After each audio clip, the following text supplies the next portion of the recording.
Hello everyone, it's good to talk to you at these important awards.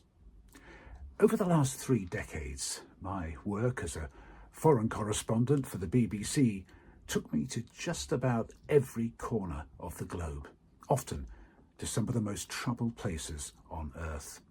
Along the way, I've reported on everything from wars, earthquakes, floods and famines to military coups, revolutions and terrorist attacks. All of which has enabled me to witness some of the very worst sides of human nature, along, I have to say, with some of the very best. As a journalist, I'm primarily an observer and can't always help bring change when witnessing or hearing of terrible suffering and violence.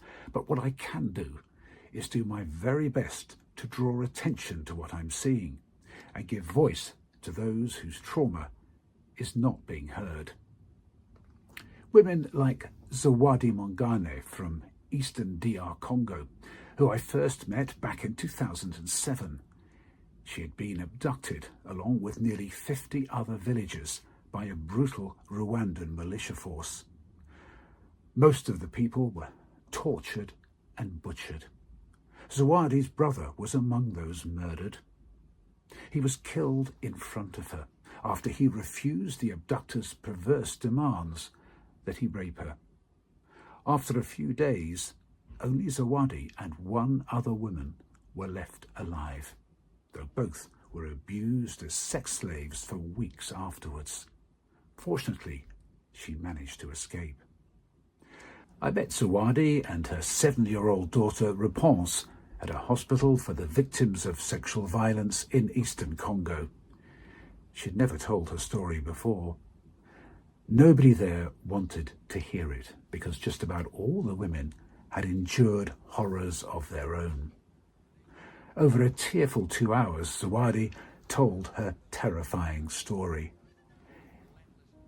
Yet her voice betrayed no signs of hate or bitterness, and when I asked her what she would like done to the brutal militiamen who'd abducted her if they were caught, she said they should just be deported. Don't put them to death, she insisted, adamant that there shouldn't be any more killing and brutality. Zawadi's resolute but gentle voice, despite all she'd been through, so inspired a well-known Norwegian jazz musician that he wrote and recorded this song, Why. It included some of her words from the interview in her native Swahili.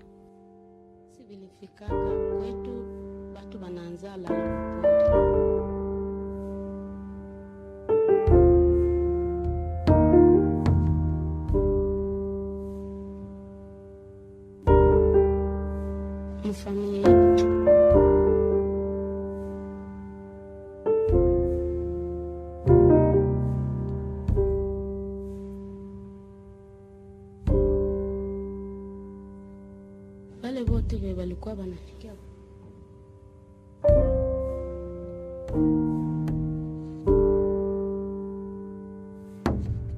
walikuwa wanawachomeka kwa ile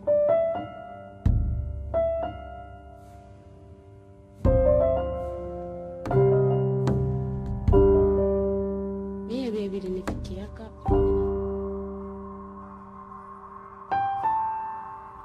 The response to Zawadi's plight from many listeners to the BBC's flagship Today programme was set to be one of the biggest in the prestigious show's then 50-year history.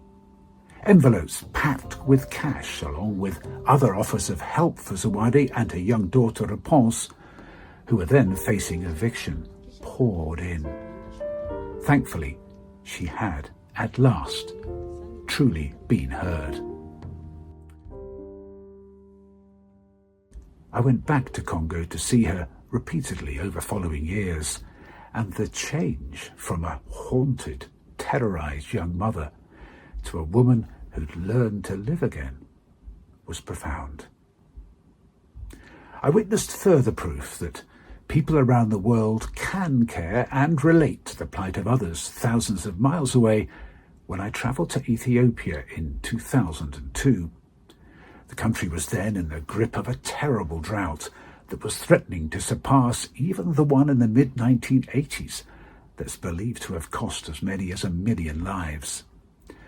A common challenge when reporting such awful situations is that because the news is so grim, the misery so widespread, audiences may be tempted to switch off their TVs and radios.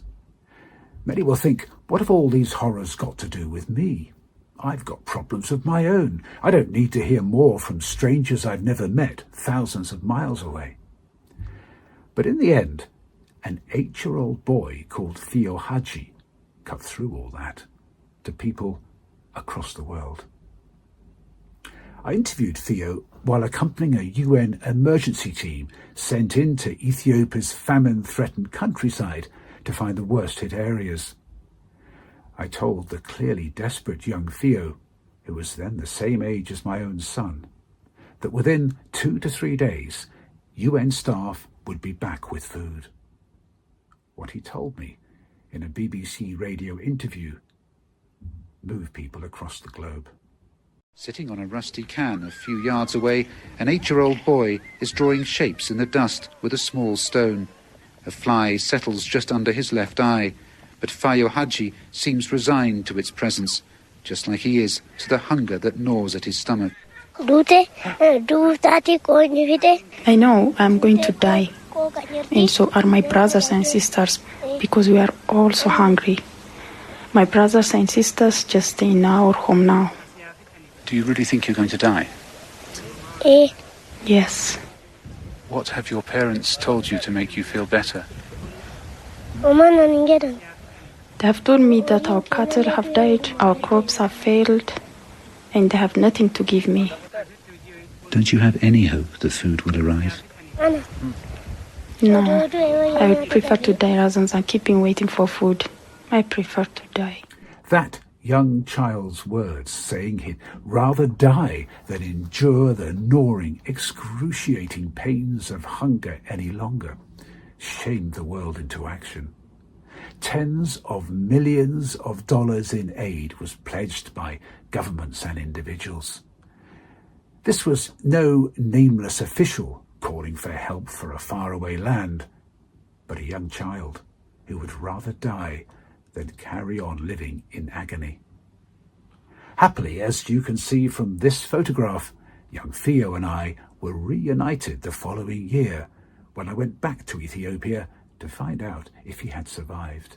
Yet all of what I've said will count for nothing if people stop believing what journalists like me, as well as experts, officials and political leaders, tell them. Unfortunately, many people are starting to trust nothing they see or hear that fails to chime with their own outlook on the world. Many come to rely on popularist politicians or social media stars who'll say whatever it takes to win votes or followers, dismissing firm evidence to the contrary of what they say as fake news. But the real courage and sheer resilience I've seen among people facing challenges and hardships that many of us can hardly even imagine gives me hope that even in the world's darkest, most desolate places, positivity, kindness, and love triumph over hate and brutality. All of which brings me to my final memory, the extraordinary people of starved, bombarded, and besieged Derea during Syria's long civil war.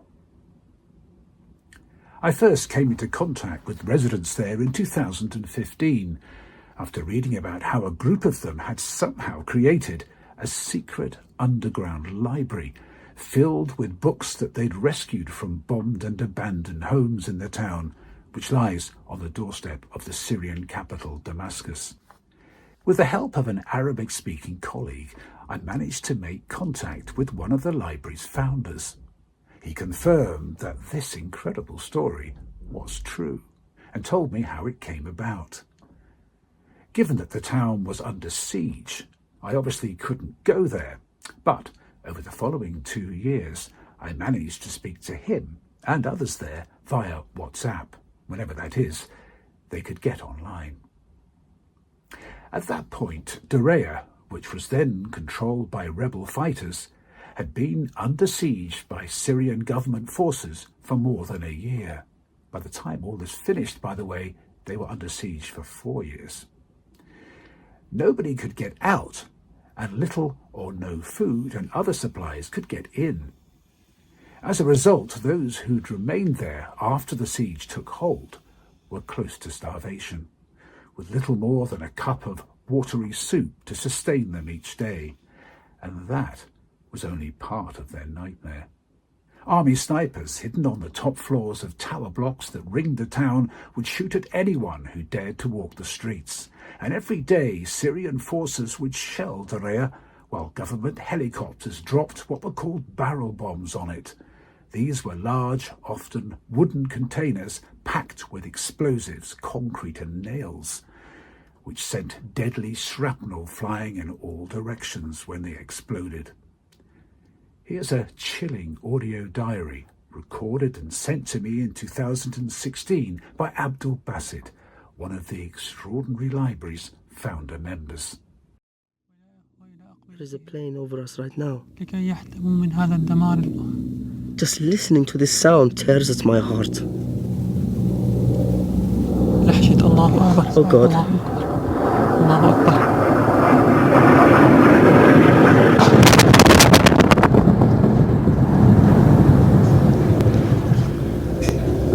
هات الشظايا كمان.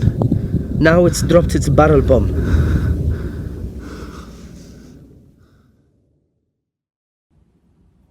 Rather than sit and wait to die, either from bombs, bullets or starvation, a group of young people there decided to spend their time rescuing books in destroyed buildings after seeing them being scorched by the sun in summer and rained on in winter.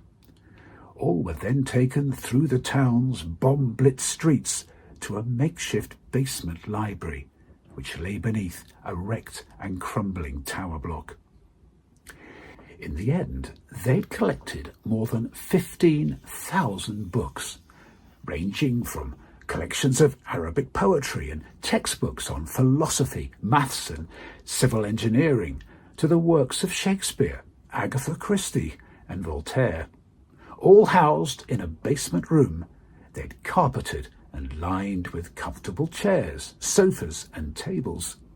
This subterranean literary refuge became a peaceful world of learning and hope, while just a metre above its ceiling, bloodshed and mayhem reigned. To give you some idea of what the secret library meant to those who created it, these are the words of a Syrian rebel fighter called Omar Abu Amas, one of many of Derea's rebel fighters who took borrowed library books to the front line to read them during quieter spells.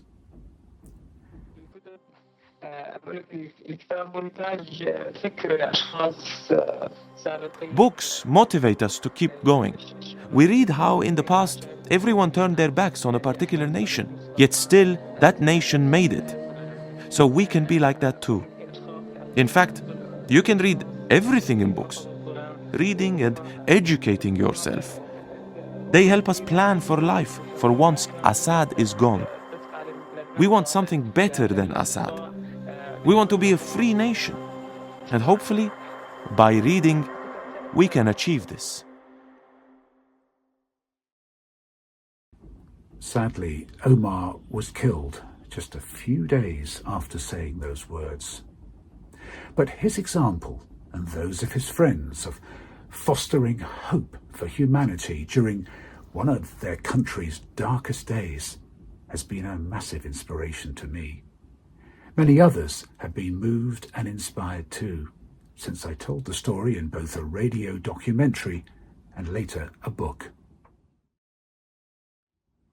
To have had the privilege of shining a spotlight on such extraordinary and courageous people, both in Syria and elsewhere around the world, has been a really humbling experience and made my job as a journalist feel so worthwhile.